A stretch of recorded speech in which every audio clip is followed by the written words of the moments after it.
ये कहानी है सुहो किम की, जो एक एवरेज सा सिविल इंजीनियर है, जो एक नॉवल के सबसे वर्स्ट कैरेक्टर में पैदा होता है, जो अपने सिविल इंजीनियर की नॉलेज से इस दुनिया को बदल देता है उसके क्यूट से छोटे पेट्स के साथ, और देखते ही देखते वो इस दुनिया का सबसे ताकतवर इंसान बन जाता है। और हम कुछ समय पहले देखते हैं आसवाहन किंगडम जो ईस्ट के वेस्टलैंड के पास है, जिसके सुल्तान ने उसके सोल्जर्स को ऑर्डर दिया था कि वो वहाँ की जंगल में आग लगा दे, जिसके कारण मॉन्स्टर डोमिनो का अटैक शुरू हुआ था। और हम वहाँ के जंगलों में समझदार मॉन्स्टर्स को देखते हैं जो वहाँ पर एक ट्राइब बनाकर रह रहे थे, लेकिन तभी उन्होंने देखा कि हवा में दो मेगेलिना उड़कर जा रहे थे। और ये समझदार मॉन्स्टर इस बात को फैलाने लगे कि वेस्टर्न एरिया में एक बड़ा सा मॉन्स्टर है जो एक माउंटेन जितना बड़ा है, वो इतना ज्यादा बड़ा है कि वो आसमानों को भी छू सकता है, और उसके पास एक ऐसी दुम है जिससे वो एक एरिया को उड़ा सकता है, जिसके काले आंखों को देखकर कोई भी डर जाएगा। और उसके पास इतने बड़े दांत है कि वो पूरी दुनिया को एक साथ खा सकता है। और उसे कंट्रोल करने वाला एक डेविल है जिसकी आंखों को देखकर ऐसा लगता है कि वो एक डीमन है जो हेल से आया है। तभी हम देखते हैं कि पियोंग पीछे देखता है क्योंकि कोई इसे याद कर रहा था। जिसके बाद हम आफसान पैलेस में देखते हैं सुल्तान का सबऑर्डिनेट कहता है, ग्रेट सुल्तान, मेरी बात को सुनिए। जैसे कि अपने प्लान के मुताबिक सैंड स्टील ट्राइब जो हमारे लिए लंबे समय के लिए खतरा बनकर थे,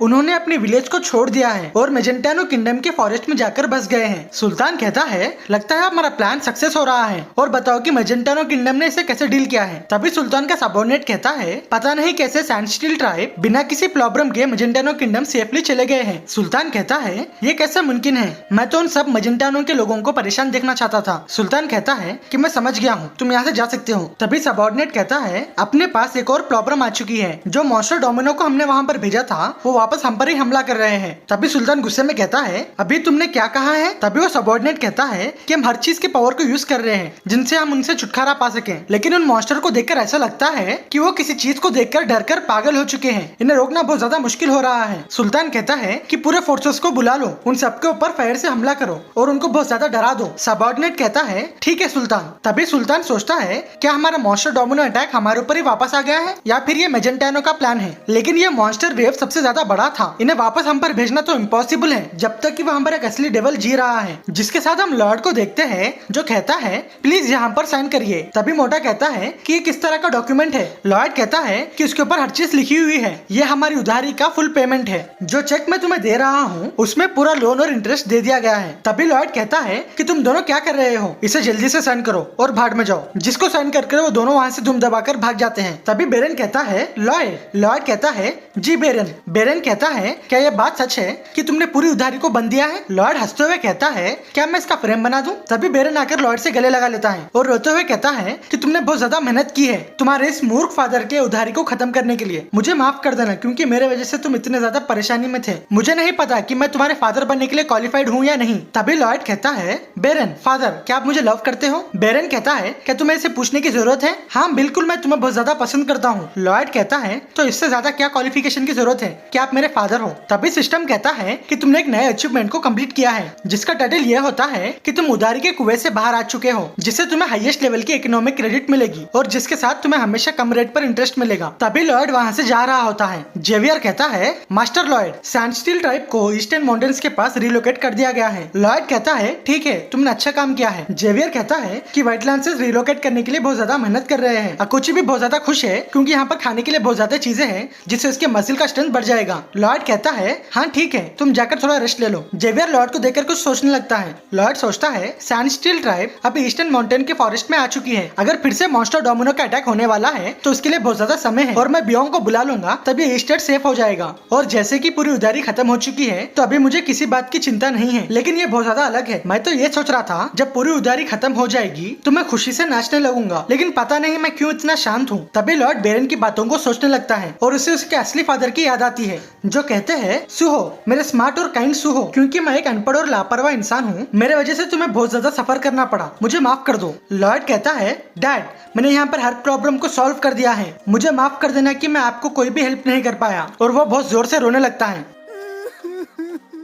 जिसको जेवियर दरवाजे के बाहर रहकर सुन रहा था। और वो वहाँ से जाते हुए सोचता है कि आज जितना अच्छा है उतना रो लो, क्योंकि तुम हमेशा उससे ज्यादा डिजर्व करते थे। जिसके कुछ दिनों बाद हम देखते हैं फ्रंटेरा स्टेट के सभी लोग लॉर्ड को देखकर चिल्ला रहे होते हैं, मास्टर लॉर्ड हमारे आगे से जा रहे हैं। जिन सबको देखकर लॉर्ड को शर्म आ रही थी। लॉर्ड कहता है, तुम लोग बहुत ज्यादा आवाज कर रहे हो, रुक जाओ, जाकर अपना काम करो। तभी वहाँ के लोग देखते हैं मास्टर लॉर्ड ने हमें देखा। लॉर्ड कहता है, मैंने कहा ना रुक दो। तभी वहाँ के लोग कहते हैं, देखो मास्टर लॉर्ड को, वो गुस्से में है। जेवियर कहता है, इस मूवमेंट को एंजॉय करो। लॉर्ड कहता है लेकिन मैं क्यों करूं? जेवियर कहता है कि पूरे फ्रंटेरा के लोग बिना तुम्हारी मदद के इतने खुशी से नहीं रहते थे। लॉयड कहता है वो सब भूल जाओ, ये सब मैं मेरे लिविंग के लिए कर रहा हूँ। तभी वहाँ के लोग कहते हैं मास्टर लॉयड हम पर गुस्सा करिए प्लीज, बस एक बार हम पर गुस्सा करिए मास्टर लॉयड। तभी बेरिन भागते हुए कहता है मास्टर लॉयड एक प्रॉब्लम आ चुकी है। लॉयड कहता है तुम्हें देखकर अच्छा लगा, क्या हुआ है? बेरिन कहता है कि साउथ से बहुत ज्यादा लोग यहाँ पर आ रहे हैं। लॉयड कहता है वो कैसे लोग हैं, क्या वो हमारे एनिमीज हैं? बेरिन कहता है कि मुझे इसके बारे में ज्यादा आइडिया नहीं है क्योंकि मैं गार्ड के रिपोर्ट के हिसाब से बोल रहा था, जिनको देखकर ऐसा लगता है कि वो रेफ्यूजीज है। तभी एक आदमी लॉयड से कहता है क्या आप इस जगह के नोबल हैं? लॉयड कहता है नहीं, मैं उनका बेटा हूँ, लेकिन तुम कौन हो?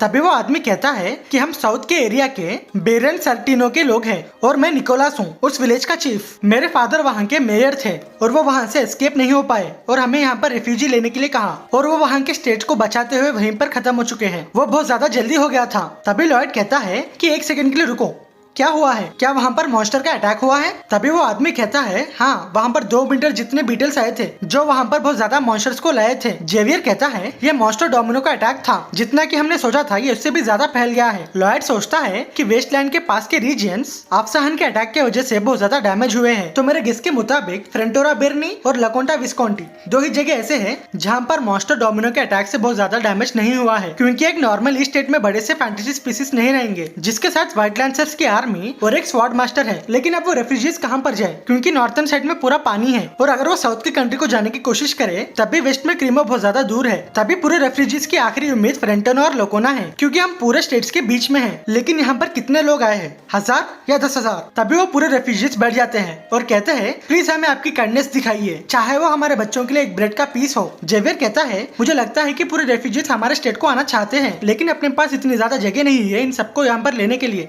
लॉयड कहता है इसमें से तो मुझे बहुत ज्यादा एक्साइटमेंट आ रही है, जिसको देखकर जेवियर भी चौंक जाता है। जेवियर कहता है कि तुम इस सिचुएशन में आखिरकार क्या सोच रहे हो? लॉयड कहता है ओ जेवियर, इसके बारे में सोच कर देखो, जब इतने लोग हमारे टेरिटरी में आएंगे तुम बस इमेजिन करो कि हमारे पास कितना टैक्स आएगा। जेवियर कहता है कि तुम इन लोगों के पास से पैसे लेने वाले हो? लॉयड कहता है सर बेरिन, जाके इंजीनियरिंग यूनिट के लोगों को किचन यूनिट में बदल दो और जल्दी से सभी के लिए खाना प्रिपेयर करो। बेरिन कहता है हाँ मास्टर लॉयड। सभी रेफ्यूजीज थैंक यू कहने लगते हैं। लॉयड कहता है मैं जाकर ये रिपोर्ट बेरिन को देता हूँ। तभी बेरिन कहता है जेवियर तुम इमोशनल मत हो। जेवियर कहता है ये तो बहुत ज्यादा हो चुका है। तभी बेरिन कहता है मेरे ओपिनियन में ये है कि मास्टर लॉर्ड बहुत ज्यादा काइंड है और लोगों की परेशानी को समझते हैं। हमें कैसे भी उनके असली इंटेंशन के बारे में पता नहीं है। मुझे लगता है कि इतनी जल्दी गुस्सा होना सही नहीं है, हमें इसे पहले देखना चाहिए। तभी हम बेरिन के मैंशन में देखते हैं। बेरिन कहता है क्या रेफ्यूजी से हम पर आ रहे हैं? अब हम क्या करें? मुझे नहीं लगता है कि हमारे पास इतने ज्यादा फंड्स है जिससे हम इन सबको देख सके। लॉर्ड कहता है क्या आप उन्हें एक्सेप्ट करने के लिए तैयार हैं? बेरिन कहता है तुम सही हो, हम ऐसे लोगों को इग्नोर नहीं कर सकते जिन्हें मदद की जरूरत है, लेकिन हमारी फूड सप्लाई भी कुछ ही दिन के लिए चलेगी, जिसके बाद हमारा खाने का पूरा स्टॉक खत्म हो जाएगा।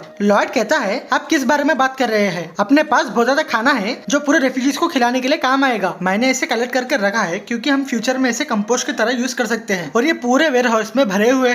बेरिन कहता है लॉयड क्या हम रेफ्यूजीज को ग्रासहोपर्स खिलाने वाले हैं? लेकिन तब तक लॉयड की मॉम एक ग्रासहोपर को खा लेती है, जिसको देखकर बेरिन शॉक हो जाता है। मार्बेला कहती है इसका टेस्ट सी क्रिएचर्स के जैसा है और ऑर्क वॉरियर्स ने भी इसे खाया है तो इसे कोई भी प्रॉब्लम नहीं होगा, लेकिन इसमें से कुछ अलग सी स्मेल आ रही है। मुझे लगता है कि हमें इसके बारे में कुछ करना चाहिए। मार्बेला कहती है लॉयड क्या मैं किचन यूनिट का चार्ज ले लूं? लॉयड कहता है हाँ बिल्कुल, इसलिए तो मैंने आपको यहाँ बुलाया है माँ। और हम देखते हैं कि इंजीनियरिंग यूनिट सभी रेफ्यूजीज के लिए टेंट लगा रहे होते हैं। व्हाइट लैंसर का लीडर कहता है कि पहले टेम्पररी टेंट्स इंस्टॉल हो चुके हैं। लॉयड कहता है जल्दी से नए मटेरियल्स को प्रिपेयर करो क्योंकि हमें और ज्यादा चीज की जरूरत पड़ेगी। तभी एक सोल्जर कहता है कि 100 रेफ्यूजीज नॉर्थ के साइड से आ रहे हैं। लॉयड कहता है ये लोग तो मेरे सोचने से भी जल्दी आ गए हैं, चलो जल्दी करते हैं पोडोंग, अगर हम थोड़ा भी लेट करते हैं तो ये लोग ठंड से मर जाएंगे। जिसके बाद पोडोंग जल्दी से काम करना शुरू कर देता है। बेरिन कहता है हीटिंग सिस्टम की प्रोडक्शन टीम जल्दी से तैयार हो जाओ और सभी 3 शिफ्ट लेकर बेल को असिस्ट करो। तभी सोल्जर कहता है कि नॉर्थ से 3 रेफ्यूजी टीम्स और साउथ से 2 रेफ्यूजी टीम्स आ रहे हैं और हम लॉयड की मॉम को देखते हैं जो कहती है अब हम ग्रासहोपर्स को एक नए डिश में बना देंगे। तभी एक रेफ्यूजी की लेडी कहती है मुझे माफ करना मैडम, लेकिन आपका ये करना बहुत ज्यादा हो जाएगा। तभी मार्बेला कहती है कि बहुत समय पहले एक मिस्टीरियस गर्ल ने एक लेजेंडरी कुक बुक लिखी थी जो एक ड्रैगन की शेफ थी और उसके पूरे सीक्रेट्स इस बुक में लिखे हुए हैं कि कैसे मैं एक ड्रैगन की शेफ बन गई। और वो सोचती है कि ये बुक लॉयड ने लाया था उस ब्लैक मेज को डिफीट कर। तभी वहाँ के रेफ्यूजीज लेडीज कहते हैं हो ये तो लेजेंडरी रेसिपी है, मैंने सुना था कि इसका इस्तेमाल करते हुए हम सिंपल इंग्रेडिएंट्स का भी बहुत ज्यादा टेस्टी डिश बना सकते हैं और इस बुक में बीच बीच में जोक्स भी है जिसे पढ़ने वाला कभी भी बोर ना हो। लॉयड रेफ्यूजीज को देखकर सोचता है, यहाँ पर देखने पर ऐसा पता चलता है कि यहाँ पर ज्यादा जगह नहीं है, क्या मैं टेंट्स को ईस्टर्न माउंटेन तक लेकर जाऊँ? लेकिन तभी भी ये जगह बस नहीं होगी। हम अभी के लिए कैसे भी यहाँ पर सर्वाइव कर सकते हैं, लेकिन लॉन्ग टर्म के लिए ये नहीं होगा। मैं तो पागल हो रहा हूँ, मैं करूँ तो करूँ क्या? तभी हमें किसी बच्चे की रोने की आवाज आती है। तभी एक छोटा सा बच्चा कहता है, मम्मी मुझे घर जाना है। तभी वो बच्चे की माँ कहती है, रूडी हमारे पास अभी घर नहीं है, हमें उन लोगों के लिए ग्रेटफुल होना चाहिए क्योंकि उन्होंने हमारी मदद की है। तभी वो बच्चा कहता है, मुझे घर चाहिए, डैड को कहो कि मुझे एक घर बना दे। तभी लॉयड कहता है, मुझे माफ कर देना रूडी, मैं तुम्हारे लिए एक दिन घर बना के ही रहूंगा। तभी लॉयड को उसे अपना पुराना घर याद आता है। जब वो नए घर में शिफ्ट हुए थे तब उसके मॉम डैड बहुत ज्यादा खुश थे, जो एक दूसरे से बात करते हुए कहते हैं कि ये हमारा घर है, लेकिन वो हंसी को मैं वापस फिर नहीं देख सकता। हमारा घर एक अपार्टमेंट में था जहाँ पर मैंने अपनी पूरी जिंदगी के अच्छे पल बिताए थे। लॉयड कहता है, तुम चिंता मत करो बच्चे, तुम्हारा घर तुम्हें जल्दी ही मिल जाएगा, क्योंकि यहाँ पर लॉयड रहता है। जिसको सुनकर जेवियर भी हंसने लगता है। लॉयड कहता है, जेवियर अब हम एक नए कंस्ट्रक्शन प्रोजेक्ट को बनाएंगे जो सबसे ज्यादा बड़ा है। जेवियर कहता है, क्या तुम्हारे पास इन सभी रेफ्यूजीज के लिए एक प्लान है? लॉयड कहता है, हाँ बिल्कुल, मैं यहाँ पर एक अपार्टमेंट बनाने वाला हूँ। अपार्टमेंट्स ये कॉमन टाइप की बिल्डिंग है जो पूरे साउथ कोरिया में देखने के लिए मिलती है और हमारे स्टेट के हालत के मुताबिक एक अपार्टमेंट बनाना बहुत ज्यादा फायदेमंद होगा। एक अपार्टमेंट के अंदर हम बहुत ज्यादा लोगों के रहने के लिए जगह बना सकते हैं। इन सबको संभालना भी आसान होगा क्योंकि ये पूरे एक साथ रहेंगे और इसे बनाने में कंस्ट्रक्शन की कॉस्ट भी कम हो जाएगी और समय भी बहुत ज्यादा कम लगेगा और हर घर के बाजू दूसरे घर होंगे जिसे इंसुलेशन भी हो जाएगी। इस सबका सबसे अच्छा एडवांटेज ये है जहाँ पर रेफ्यूजीज आराम से रह पाएंगे और यहाँ के पॉपुलेशन को एक जगह कॉन्सेंट्रेट करने पर यहाँ मार्केट के भी इकोनॉमिक ग्रोथ होगी, जिसके बाद हम टैक्स को बढ़ा देंगे और ये मेरी लास्ट जॉब होगी। इसके बाद से मैं काम करना छोड़ दूंगा और अपने आप को एंजॉय करना शुरू करूंगा। ये पूरी इंसानियत का ड्रीम है कि वो रिच और अनएम्प्लॉयड रहे और इसके बाद से स्टेट को मैं क्यों मैनेज करूं? मैं बेरन को कह दूंगा कि ये काम कर ले और उसे एक बोनस दे दूंगा। अगर वो रिटायर होने की कोशिश करे तो मैं उससे कह दूंगा कि वो उसके जैसे एक काबिल इंसान को यहाँ पर रख दे। जिसके बाद हम बेरन को देखते हैं जो कहता है, मुझे पता नहीं क्यों एकदम से अच्छा नहीं लग रहा है। तभी ग्रिक कहता है, सीनियर नाइट आप प्लीज थोड़ा रेस्ट करिए, आपने बहुत ज्यादा मेहनत की है। जिसके बाद हम लॉर्ड को देखते हैं जो कहता है, सभी जेंटलमैन मेरी बात को ध्यान से सुने, ये फ्रंटेरा स्टेट का हनी अपार्टमेंट का कंस्ट्रक्शन प्लान है। जो डॉक्यूमेंट्स मैंने आपको दी है उस पर एक बार नजर डालें। जेवियर कहता है कि मैं ऑब्जेक्ट करता हूँ, बिल्डिंग का नाम सुनकर मुझे तुम्हारे इरादों का पता चल रहा है। लॉर्ड कहता है कि मीटिंग के बीच में बहस करना बंद करो। जेवियर कहता है, ये बहुत ज्यादा इंपॉर्टेंट है, ये प्रोजेक्ट के लिए मेरा ओपिनियन है। लॉर्ड कहता है कि तुम्हें परमिशन मिले बाद तुम्हें बात करना चाहिए, तुम ऐसे ही क्यों मीटिंग के बीच में मुझे टोक रहे हो? लेकिन सर बेरिन तुम ऐसे क्यों दिख रहे हो? बेरिन कहता है कि मुझे एक ड्रीम आ रहा है जहाँ पर मैं एक स्लेव बन चुका हूँ, जहाँ पर मैं एक डेविल के साथ काम कर रहा हूँ, जहाँ पर मैं बूढ़ा और मर जाऊंगा। लॉर्ड कहता है कि तुम चिंता मत करो, ऐसा कुछ भी नहीं होगा, पहले इस डॉक्यूमेंट को तो देखो। इस डिजाइन को टोरू कहते हैं। ये एक पुराने बिल्डिंग का स्ट्रक्चर है जो ईस्टर्न जगह के फ्यूजन एरिया में रहता है। ये जो बिल्डिंग का डिजाइन है ये पूरे आम घर के डिजाइन के बराबर है और हम बिल्डिंग के बीच में ऐसी जगह रख सकते हैं जहाँ पर हम कैंटीन या फिर दूसरे फैसिलिटीज दे सकते हैं। मैं इसी तरह की बिल्डिंग को बनाने का प्लान कर रहा हूँ, लेकिन एक स्क्वायर स्ट्रक्चर में, क्योंकि स्क्वायर स्ट्रक्चर की बिल्डिंग को बनाना सर्किल से बहुत ज्यादा आसान है और मैंने इस डॉक्यूमेंट में कुछ हाईलाइट करके रखा है। लेकिन हमने अपने प्लान के ग्रेट एडवांटेजेस को छोड़ दिया है। अगर हम स्क्वायर की खिड़कियों में एक आयरन गेट को लगा देते हैं तो ये जगह एक खतरनाक जेल भी बन सकती है। ये सुनकर वहाँ के सभी लोग चौंक जाते हैं। लॉर्ड कहता है, लगता है सब लोग समझ गए हैं, क्या किसी को कोई क्वेश्चन पूछना है? जेवियर कहता है, मेरे पास एक क्वेश्चन है, जैसे कि हमें उन्हें टेंट देने के लिए फाइनेंशियल प्रॉब्लम हो रही है। तभी लॉर्ड कहता है, तो तुम मुझे ये कह रहे हो कि मैं उन्हें पैसों के बदले उन्हें इग्नोर कर दूं? जेवियर कहता है, मेरे कहने का मतलब ये नहीं था।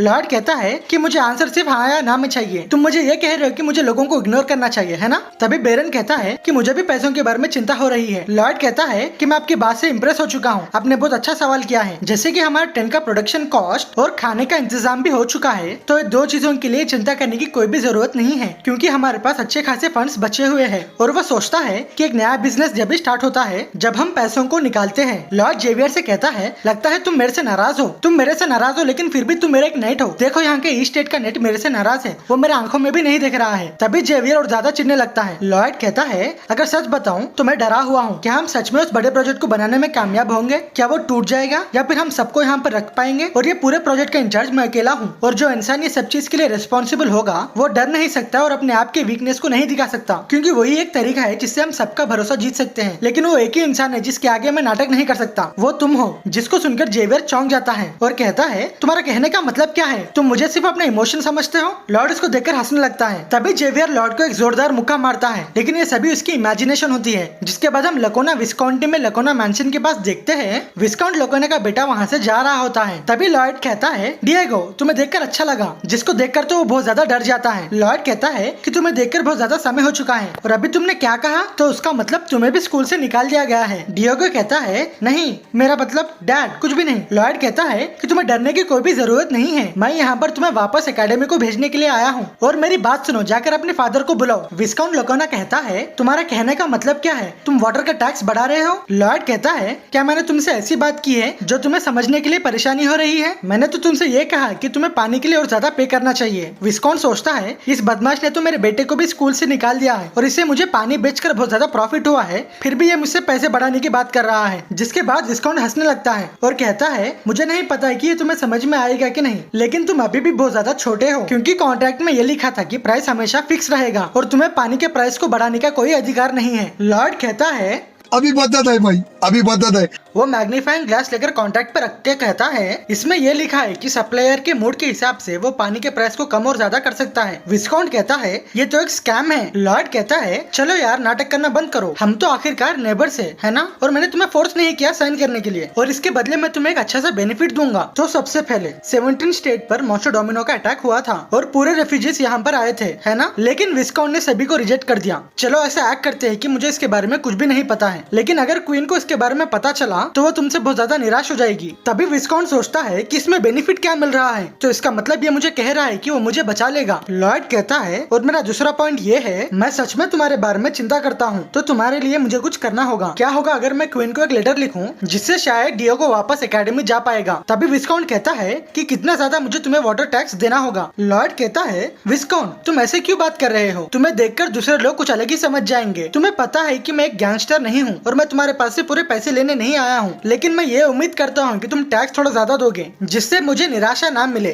और हमारी दोस्ती हमेशा बरकरार रहे। विस्काउंट सोचता है, बदमाश तुम सीधा सीधा मुझे क्यों नहीं कह देते कि तुम्हें कितना ज्यादा चाहिए? तभी जेवियर लॉर्ड को देखकर सोचता है, ये तो बहुत ज्यादा डेंजर पर्सनालिटी है। लॉर्ड कहता है कि तुम शर्माओ मत, बस मुझे कह दो तुम कितने % ज्यादा पैसे बनोगे, चाहे कुछ भी हो जाए, मैं तुम्हारे काइंडनेस पर थैंकफुल रहूंगा। तभी विस्काउंट कहता है 20%। तभी लॉर्ड अपना मुंह किसी तरह बना लेता है। विस्काउंट कहता है, एक मिनट के लिए रुक जाओ, लगता है मेरे से कुछ गलती हो गई है, मैं ये कहना चाह रहा था, मेरा मतलब 30%। तभी लॉर्ड फिर से अपना मुंह बनाने लगता है, जिसको देखकर विस्काउंट भी बहुत ज्यादा परेशान होने लगता है। तभी हम देखते हैं जेवियर विस्काउंट को हाथ से इशारा बता रहा था। तभी विस्काउंट चिल्लाकर कहता है 50%, मैं 50% रेस कर दूंगा। और वो जेवियर को देखकर सोचने लगता है, तुम ऐसे क्यों बिहेव कर रहे हो, तुमने ही तो मुझसे कहा था कि 50% करने के लिए। जेवियर कहता है, सिर्फ 5% करने के लिए कहा था। विस्काउंट कहता है, ये तो दिन में चोरी है, 5 गुना पैसे देना बहुत ज्यादा हो जाएगा। तभी लॉयड कहता है, विस्काउंट तुम्हारा कहने का मतलब क्या है 5 गुना, तुम मुझे 4 गुना दे देना, वो बस हो जाएगा। विस्काउंट कहता है, क्या सच में? और वो उस डील को स्टैम्प मारकर पक्का कर देता है, जिसके बाद से जेवियर और लॉयड वहाँ से चले जाते हैं। लॉयड तो नाच रहा होता है। जिसके बाद हम विस्काउंट को देखते हैं जो अपना डॉक्यूमेंट देख रहा होता है और उसे पता चलता है कि उसने बहुत बड़ा लॉस कर लिया है। लॉयड कहता है, जेवियर तुम्हारी फेस क्यों उतरी हुई है? जेवियर कहता है, मुझे लगता है कि मैं एक ब्लैकमेलर बन चुका हूँ। लॉयड कहता है, तो क्या हुआ, तुम ऐसे क्यों एक्सप्रेशन दे रहे हो? तुम्हें ऐसा फील नहीं करना चाहिए, क्योंकि तुम सच में एक ब्लैकमेलर बन चुके हो और तुमने मेरी मदद की है ना, जिसका मतलब तुमने एक गैंगस्टर की मदद की, तो तुम एक ब्लैकमेलर हो। जेवियर कहता है कि मेरी ड्यूटी तुम्हें प्रोटेक्ट करना है, मैं अब से तुम्हारे कोई भी काम में तुम्हारी मदद नहीं करूंगा और तुम्हारे कंस्ट्रक्शन में भी नहीं आऊंगा। लॉयड कहता है, अगर वैसी बात है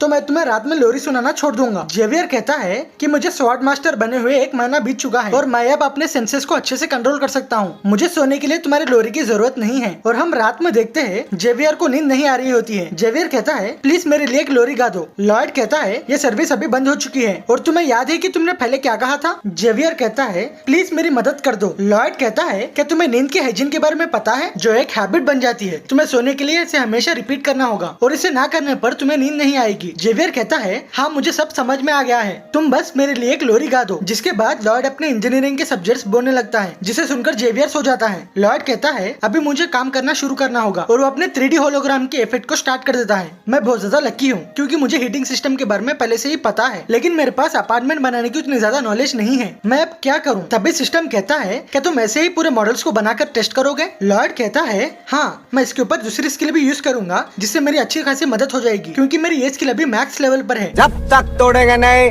तब तक छोड़ेंगे। जिसके अगले दिन हम देखते हैं लॉयड कहता है कौन क्रीमो को एक मैसेज भेज दो, हमें डॉक्टर, स्टोन मेकर्स, कारपेंटर्स और कई सारे लोग चाहिए और जो सीमेंट की सप्लाई आ रही है उसे भी रेडी रखो। जिसके साथ वेस्ट के मार्केट में जाकर मीट और ग्रेन को जितना हो सके उतना ज्यादा खरीद लो। बेरिन कहता है कि अभी 300 रेफ्यूजीज आए हैं, अगर इससे ज्यादा रेफ्यूजीज आए तभी लॉयड बीच में कहता है सभी को अंदर ले लो, हम इसको किसी तरह मैनेज कर लेंगे। और हम पिछली रात में लॉयड को देखते हैं जो सोचता है इस बिल्डिंग में प्रॉब्लम कहाँ पर हो रही है, लगता है ये बिल्डिंग के वेट की वजह से हो रहा है, मुझे इसके फ्लोर्स कम करने होंगे। तभी वहाँ के पेपर पे खून गिरता है। लॉयड सोचता है कि मैं अपने मैनेजर को इसे कट नहीं कर सकता क्योंकि मुझे घर की स्टेबिलिटी बढ़ाना है जिससे इकोनॉमिक एक्टिविटी होगी और मैं बाद में टैक्स को बढ़ा दूंगा। बेरिन कहता है मास्टर लॉयड जैसे कि आपकी कैलकुलेशंस है, हम अपना पूरा काम 4 महीनों में कर देंगे और हमारे पास कोई भी पैसे नहीं बचेंगे तब तक कि हम सोल्जर्स को ओवर टाइम के लिए पैसे ना दे। क्या हम आपके ओरिजिनल प्लान में थोड़ा सा चेंज करें, शायद थोड़े रेफ्यूजीज दूसरे टेरिटरीज को जा पाए। लॉयड कहता है तुम उसके बारे में चिंता मत करो, हमारे पास अभी भी अच्छे खासे पैसे है। जो कहकर लॉयड वहाँ पर बेहोश हो जाता है। बेरिन कहता है मास्टर लॉयड प्लीज उठिए। जिसके साथ हम मेजेंटानो किंगडम में देखते हैं सभी सोल्जर्स अपने हाथ में एक एरो लेकर ठहरे हुए होते हैं जो पूरे क्वीन को निशाना बना रहे थे। तभी इन सोल्जर का कमांडर कहता है कि फायर करो और पूरे सैनिक क्वीन के ऊपर तीर फेंक देते हैं, जिसको क्वीन अपनी ऑरा स्वॉर्ड से पूरे तीरों को हवा में ही तोड़ देती है, जिसको देखकर वहाँ के पूरे सोल्जर्स डर जाते हैं। क्वीन सोचती है लगता है मेरे पास कोई भी इम्प्रूवमेंट नहीं हुई है, बस मेरी ऑरा स्वॉर्ड की स्पीड बढ़ गई है, मैं फिर से किसी के आगे अपनी बेइज्जती को बर्दाश्त नहीं कर पाऊंगी। तभी वहाँ के एग्जीक्यूटिव कहता है यूर मैजेस्टी। क्वीन कहती है क्या हुआ है? तभी वो एग्जीक्यूटिव कहता है फ्रंटेरा बेरनी से एक मैसेंजर आया है। क्वीन सोचती है लगता है लॉर्ड फ्रंटेरा ने भेजा है। जेवियर लेटर में देकर कहता है यूर मैजेस्टी मैं आपका हम्बल सर्वेंट हूँ और मैं आपसे एक हेल्पिंग हैंड चाहता हूँ। क्वीन सोचती है कैसे मदद चाहिए, ऐसा तो मैंने एक्सपेक्ट नहीं किया था। अब ये कौन सी परेशानी में फंस गया है।